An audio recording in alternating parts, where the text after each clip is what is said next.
অবশেষে পদ্মা ব্রিজের টোল প্লাজায় চলে এসেছি। এখান দিয়ে টোল দিয়ে আমরা এখন সেই বিখ্যাত পদ্মা ব্রিজে উঠে যাব।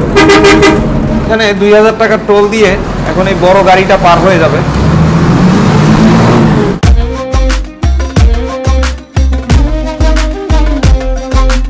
মাওয়া থেকে জাজিরা প্রান্তে আসতে আমাদের সময় লাগলো মাত্র 6 মিনিট।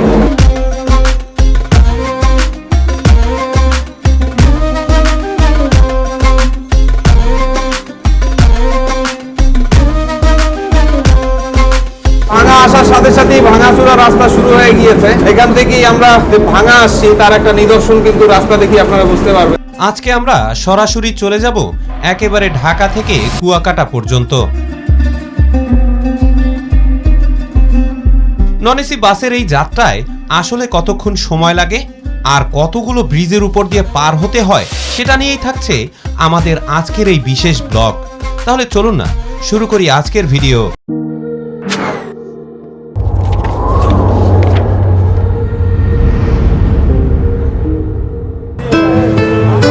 শুভ সকাল বন্ধুরা, আজকে আমরা খুব সকাল সকাল রওনা দিয়েছি কুয়াকাটার উদ্দেশ্যে। এখন আমরা সাইদাবাদ বাস টার্মিনালে রয়েছি।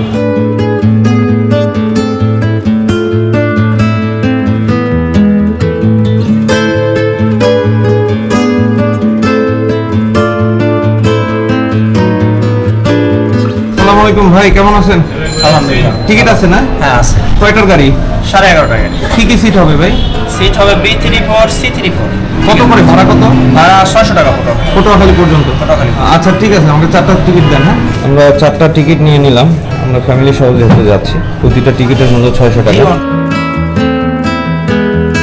বিশাল ব্যাগ এন্ড ব্যাগেজ, ফ্যামিলির সাথে গেলে যেটা হয় আর কি। তবে আমার ব্যাগ কিন্তু একটাই, সেই লালটা। দাদা, আপনাদের কুয়াকাটা বন্ধু সার্ভিস আছে? হ্যাঁ আছে।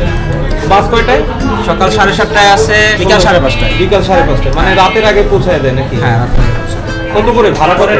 750 টাকা করে। আপনাদের কোনো এসি বাস নেই? আপাতত এসি বাসটা বন্ধ আছে কুয়াকাটা রাস্তা খারাপের কারণে।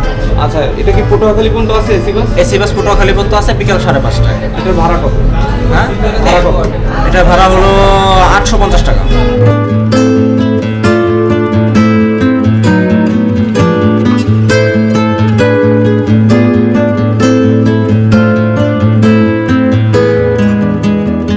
অবশেষে আমাদের বাস এসেছে, আমরা এখন বাসে উঠবো।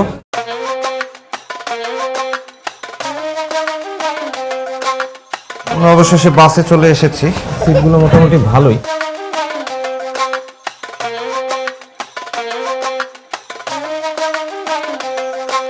কতক্ষণ লাগবে আমাদের যেতে?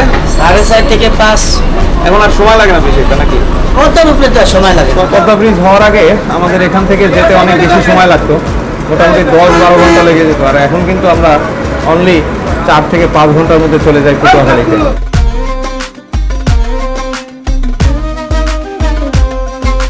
তারপর থেকে গাড়িটা ঘুরে আবার ফ্লাইওভার উঠবে, ওখান থেকে ডিরেক্ট বের হয়ে যাবে, যাতে আমাদের সময় অনেকটা কম লাগবে। এই যে সামনে হলো যাত্রাবাড়ি ফ্লাইওভার, আমরা এখন ফ্লাইওভারে উঠে যাবো।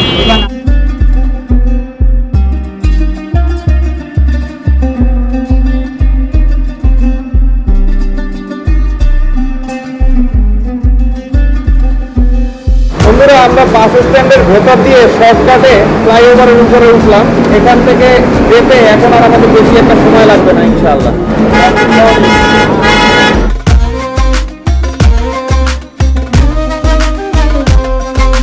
আমরা মাত্র 2 মিনিটের মধ্যে ফ্লাইওভার পার হয়ে চলে এসেছি।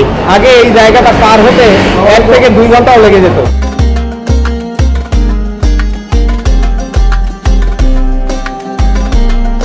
ব্রিজের টোল হচ্ছে 260 টাকা। অবশেষে আমরা টোল পরিশোধ করে এখন পোস্তগোলা ব্রিজের উপরে উঠব। এখান থেকে আমরা সরাসরি চলে যাব একেবারে ইকুরিয়া ব্রিজ পর্যন্ত। আমরা এখন বুড়িগঙ্গা নদীর উপর দিয়ে পোস্তগোলা ব্রিজ পার হচ্ছি। এই সেই বিখ্যাত বুড়িগঙ্গা নদী, যার পানি অত্যন্ত সুমিষ্ট, আপনারা খেলে মারাও যেতে পারেন, এবং কালারটাও সুন্দর। অনেকে কফি ভাইবে খায়া ফেলায়।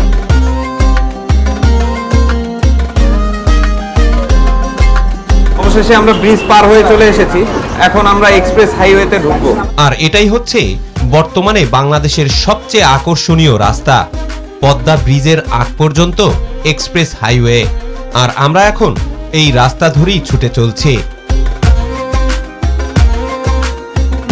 এই এক্সপ্রেস হাইওয়েতে আসলে আপনাদের মনটা ভরে যাবে।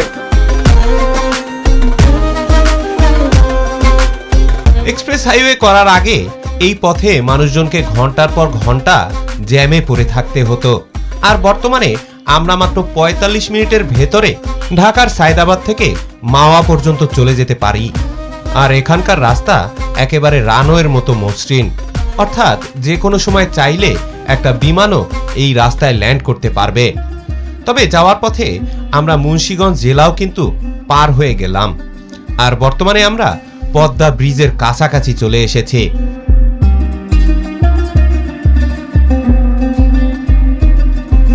আমরা অবশেষে পদ্মা ব্রিজের টোল প্লাজায় চলে এসেছি। এখান দিয়ে টোল দিয়ে আমরা এখন সেই বিখ্যাত পদ্মা ব্রিজে উঠে যাব। বন্ধুরা, এখানে ২০০০ টাকা টোল দিয়ে এখন এই বড় গাড়িটা পার হয়ে যাবে।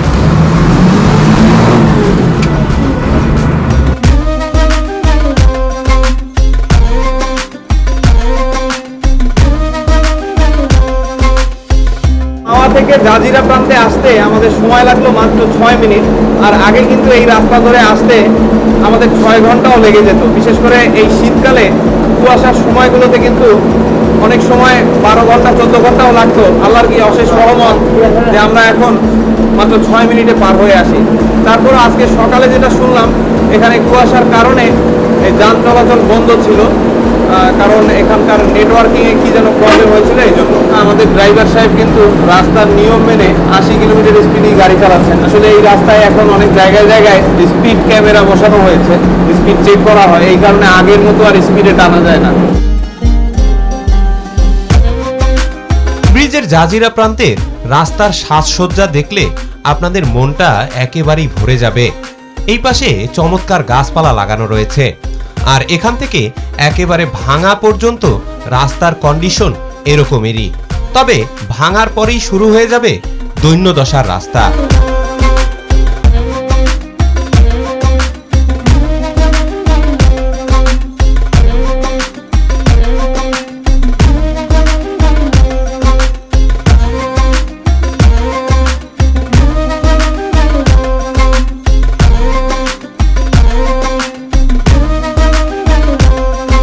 ভাঙ্গা ইন্টারচেঞ্জের টোল দিচ্ছি। এখানে টোল হচ্ছে মাত্র ২০০ টাকা।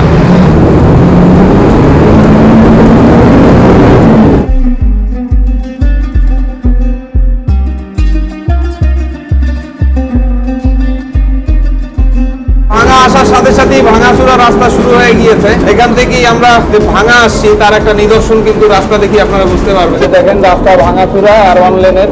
অবশ্য রাস্তা বর্ধিত করার প্রকল্প চলছে, কিন্তু কতদিন লাগে সেটাও একটা প্রশ্ন। এখানে আসার পরে এই প্রথম আমরা রেল ক্রসিং দেখছি। এটা হচ্ছে ভাঙা রেল ক্রসিং। সত্যি অদ্ভুত লাগছে যে এখন এখানে রেল লাইন রয়েছে। এদিকে প্রচুর যানবাহনের চাপ, আর রাস্তা মাত্র 2 লেনের হওয়ার কারণে এখানে যানজট অনেক বেশি। এখানে গাড়ি আশানুরূপভাবে টানা যায় না। যেভাবে আমরা এক্সপ্রেস হাইওয়ে দিয়ে এসেছি সেভাবে কিন্তু এখানে চালানো যাচ্ছে না। আর এদিকে রাস্তার অবস্থাও বেহাল, যেমনটা দেখতে পাচ্ছেন জায়গায় জায়গায় পিচ উঠে গিয়েছে। দেখেন এক সিরিয়ালে একের পর এক গাড়ি আসছে। আসলে যানবাহনের প্রেশার অনেক বেশি, সেই তুলনায় রাস্তা খুবই সরু। এই রাস্তাটা 6 লেন হওয়ার কথা, কিন্তু কবে নাগাদ হবে সেটা আল্লাহ তাআলাই ভালো জানে। আমরা টেকের হাট চলে এসেছি। এই সেই বিখ্যাত টেকের হাট। একসময় এখান থেকে অনেক রুটের বাস যেত, এখন এক্সপ্রেস হাইওয়ে হওয়ার কারণে এই জায়গাটা অনেকটাই নীরব। তারপর আপনারা খুলনা কিংবা অন্যান্য জায়গায় এখান থেকে যেতে পারবেন।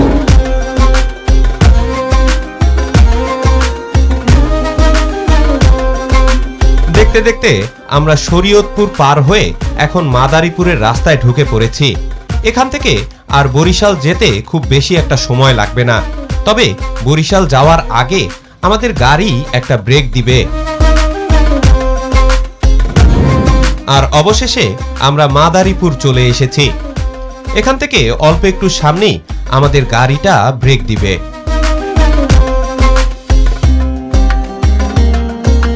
সুরঘাটা পার হওয়ার পরে এদিকের রাস্তা একটু বর্ধিত করা হয়েছে, দুই পাশে দুইটা সার্ভিস লেন করা হয়েছে। মূলত এখানের এই সার্ভিস লেন না থাকার কারণে এই ছোট ছোট যানবাহন যেগুলো চলে ওগুলোর কারণে বড় গাড়ি যেগুলো চলে ওগুলোর দুর্ঘটনা হয়। এই কারণে সার্ভিস লেনটা খুবই জরুরি, যদিও 4 লেন হবে, কিন্তু 4 লেন হওয়ার আগে আপাতত এই সার্ভিস লেনটা খুবই জরুরি। বন্ধুরা, আমরা গৌরনদী চলে এসেছি।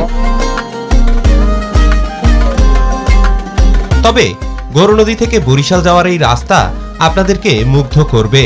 এর কারণ হলো ছায়া সুনিবিড় গাছপালা। পুরো রাস্তাটাই এরকমের সবুজ শ্যামল গাছপালা দিয়ে ভরা, যেটা আপনার ভ্রমণকে আরো মনোমুগ্ধকর করে তুলবে। ঢাকা থেকে বরিশাল যাত্রায় কোনো বিরতি দেওয়া হয় না, তবে আপনারা যদি পটুয়াখালী যান তাহলে একটা বিরতি দেওয়া হয়, কারণ এই দীর্ঘ যাত্রায় অনেকের অনেক প্রয়োজন পড়তে পারে, এই কারণে একটা ছোট বিরতি দেওয়া হয়। অবশেষে একটা যাত্রা বিরতি দেওয়া হয়েছে, আমরা এখন নামবো। এখানে একটা ছোট রেস্টুরেন্ট রয়েছে, এখানে বিভিন্ন টাইপের খাবার পাওয়া যায়, চা, কফি, দধি, বিভিন্ন আইটেমের খাবার রয়েছে, পিঠা টিঠা অনেক কিছু আছে, রোল, নিমকি, এখানে আবার দামও লেখা রয়েছে।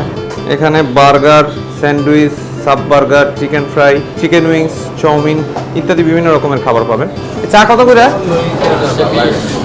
20 টাকা না? কফি 30 না? আমরা একটা কফি খাবো। মূলত এটা একটা ফিলিং স্টেশন, এখানে একই সাথে গাড়ির তেলও নেয় আর তার পাশাপাশি এই রেস্টুরেন্টে যাত্রা বিরতিও দেয়। দ্বিতীয় তলায় রেস্টুরেন্ট রয়েছে। এটা হচ্ছে রেস্টুরেন্ট এবং ভিউটা অত্যন্ত চমৎকার। আমাদের যাত্রা বিরতি শেষ, এই পর্যন্ত আসতে আমাদের মোটামুটি 2.5 ঘন্টার মতো সময় লাগলো। এখন আবার আমরা গাড়িতে উঠছি।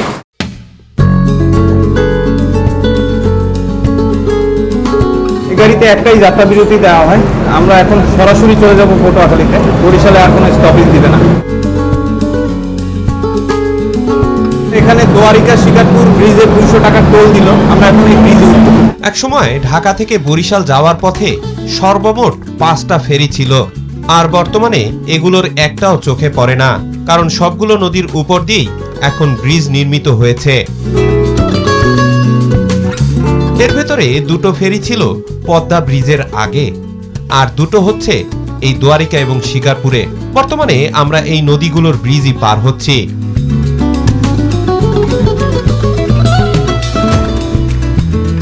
অবশেষে আমরা বরিশাল ক্যাডেট কলেজের সামনে চলে এসেছি। মূলত এটা মাধব পাশার ভেতরে পড়েছে, আর এই মাধব পাশাতেই রয়েছে বরিশাল বিমানবন্দর। এখান থেকে বরিশাল শহর যেতে মোটামুটি 20 মিনিটের মতো সময় লাগে। আমরা এখন ওই দিকেই ছুটে চলছি। আমরা বরিশাল শহরে প্রায় প্রবেশ করেছি। এখানে প্রথমে আমরা নতুরাবাদ বাস স্ট্যান্ডে ঢুকবো, তারপরে বরিশাল শহরের বাইপাস রোড করে আমরা রূপাতলি চলে যাব, ওখান থেকে সরাসরি চলে যাব আমরা পটুয়াখালী। আমরা এখন বরিশাল মূল শহরে রয়েছি। এদিক দিয়ে বাম দিকে গেলে বরিশাল মূল শহরে ঢোকা যায়, আর এটা হচ্ছে বাইপাস রোড, এটা ধরে আমরা এখন সরাসরি রূপাতলি চলে যাব। বর্তমানে আমরা বরিশালের সবচেয়ে বিখ্যাত সিএমবি রোড ধরে ছুটে চলছি। বলতে পারেন এটা বরিশাল শহরের একটা বাইপাস রোড, আর শহরের এমন ব্যবস্থাপনার কারণেই শহরের ভেতরের দিকে অনেকটা কম যানজটের সৃষ্টি হয়। তবে ইদানিং কালে এসে বরিশাল শহরেও প্রচুর যানজট হয়। এর কারণ হলো শহরের মূল রাস্তাগুলো আকারে অনেক ছোট। এই হচ্ছে রূপাতলি বাস স্ট্যান্ড, এখান থেকে পটুয়াখালী এবং দক্ষিণবঙ্গে যাওয়ার জন্য সমস্ত বাস ছাড়ে। এদিক থেকে আপনারা জালকাঠি, বরগুনা এবং পটুয়াখালী যেতে পারবেন। দক্ষিণবঙ্গের সমস্ত জেলার বাস এই জায়গা থেকে ছাড়ে। আমরা এখন কীর্তনখোলা ব্রিজে উঠবো, এটা বরিশালের বিখ্যাত কীর্তনখোলা নদীর উপরে তৈরি করা এবং বহু আগে তৈরি করা হয়েছে। এখান থেকে বাসের টোল হচ্ছে 140 টাকা।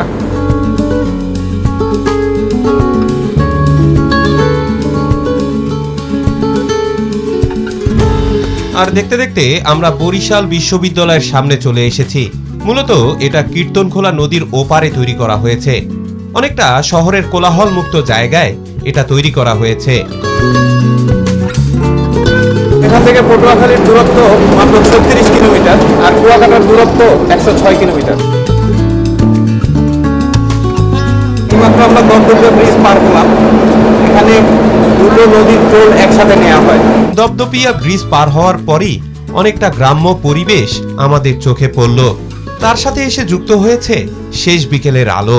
অনেকটা আলো ছায়ার পরিবেশে এখন আমরা ছুটে চলছি বাখেরগঞ্জের উদ্দেশ্যে। বাখেরগঞ্জ বাস স্ট্যান্ডে চলে এসেছি। এখান থেকে আর অল্প কিছুক্ষণের মধ্যে আমরা পায়রা ব্রিজে উঠবো।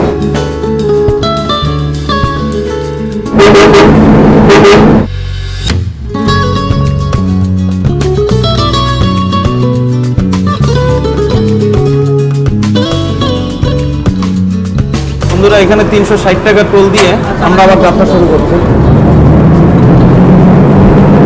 এটা হচ্ছে সেই বিখ্যাত পায়রা ব্রিজ, এটাই সর্বশেষ হয়েছে। এখন এখানে 360 টাকা টোল নেয় বাসের জন্য। আর দেখতে দেখতে আমরা পটুয়াখালীর বিখ্যাত লেবুখালীতে চলে এসেছি। এখানে এসে আমাদের বাসের কিছু যাত্রী নামলো, এই কারণেই এখানে দাঁড়িয়ে রয়েছে। এই লেবুখালী থেকে পটুয়াখালীর দূরত্ব মাত্র 22 থেকে 23 কিলোমিটার। আমরা আর আধা ঘন্টার মধ্যে ইনশাল্লাহ পটুয়াখালী পৌঁছে যাব। দেখতে দেখতে আমরা পটুয়াখালী চলে এসেছি। আমরা এখন ব্রিজ পার হচ্ছি। এখানে টোল হচ্ছে 135 টাকা। অনেক চড়াই উতরাইয়ের পরে আমরা পটুয়াখালী চলে এসেছি। এখানে আমরা নামবো। আমরা যদিও কুয়াকাটা যাব, তবে এখানে একদিন হোল্ড করব, তারপরে ইনশাল্লাহ আমরা কুয়াকাটা চলে যাব। সেই যাত্রাও থাকছে একই ভিডিওতে। পটুয়াখালী ব্রিজের টোল প্লাজা, এখানে আবার টোল দিতে হবে। ভালো লাগলো, অনেক মজা হলো। আপনিও আইসেন, আপনাদের সাথীর পক্ষ থেকে আমন্ত্রণ রইল। আমরা এখন পটুয়াখালী চৌরাস্তা চলে এসেছি। অবশেষে আমরা পৌঁছে গিয়েছি। ড্রাইভার সাহেব ধন্যবাদ, আসসালামু আলাইকুম। বন্ধুরা, আমরা এখন সরাসরি কুয়াকাটা চলে যাব। আমরা ওই বাসে নেমে একটা আত্মীয়র বাসায় গিয়েছিলাম।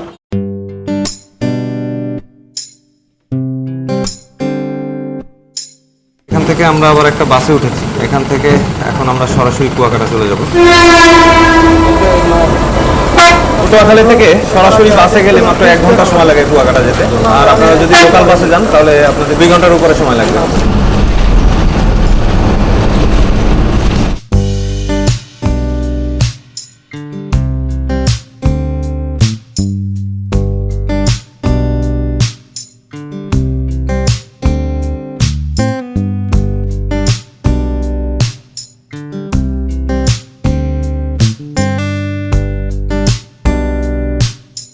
আমতলী চলে এসেছি। এখান থেকে আমরা চলে যাব হচ্ছে কলাপাড়া, তারপরে স্টপেজ হচ্ছে সরাসরি কুয়াকাটা।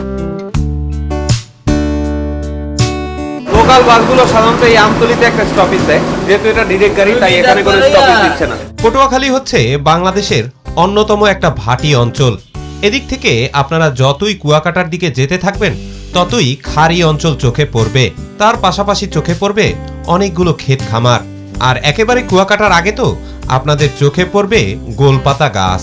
অর্থাৎ যতই আপনারা কুয়াকাটার কাছাকাছি যেতে থাকবেন ততই লবণাক্ত অঞ্চল আপনাদের চোখে পড়তে শুরু করবে। বন্ধুরা, আমরা কলাপাড়া চলে এসেছি। এখানে কিছু যাত্রী নামাবে। আর লোকাল বাস হলে কিন্তু এখানে অনেকক্ষণ দাঁড়াতো, মোটামুটি 10 থেকে 20 মিনিট। এই কারণেই লোকাল বাসে আসলে সময় লাগে, আর ডাইরেক্ট বাসে তেমন একটা সময় লাগে না।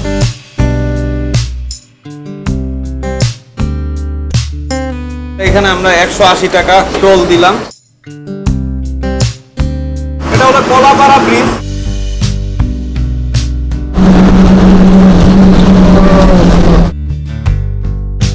আমরা আলিপুর ব্রিজ পার হলাম। এখানে আবার টোল হচ্ছে 90 টাকা। এগুলো হচ্ছে আশ্রয় কেন্দ্র। বন্যার সময় এই উপকূলীয় অঞ্চলে থাকার জন্য এইসব আশ্রয় কেন্দ্র ব্যবহার করা হয়। আমরা অবশেষে মহিপুর চলে এসেছি। মূলত আমরা আমাদের ভাগ্নের বাসায় যাব মহিপুরে। ড্রাইভার সাহেব সালাম আলাইকুম, ভালো লাগলো। চাচা আসি। হ্যাঁ, আমরা অবশেষে চলে এসেছি।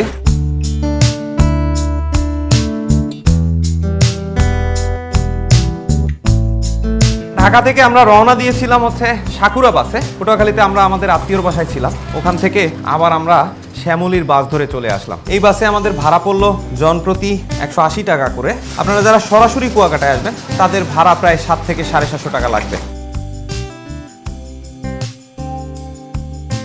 সুতরাং ঢাকা থেকে কুয়াকাটা বাসের ব্লগ আমরা এখানেই শেষ করছি। ইনশাল্লাহ কুয়াকাটার অন্য পর্বে আবার আপনাদের সাথে দেখা হচ্ছে। সে বন্ধু বিদায়, আসসালামু আলাইকুম রহমতুল্লাহ।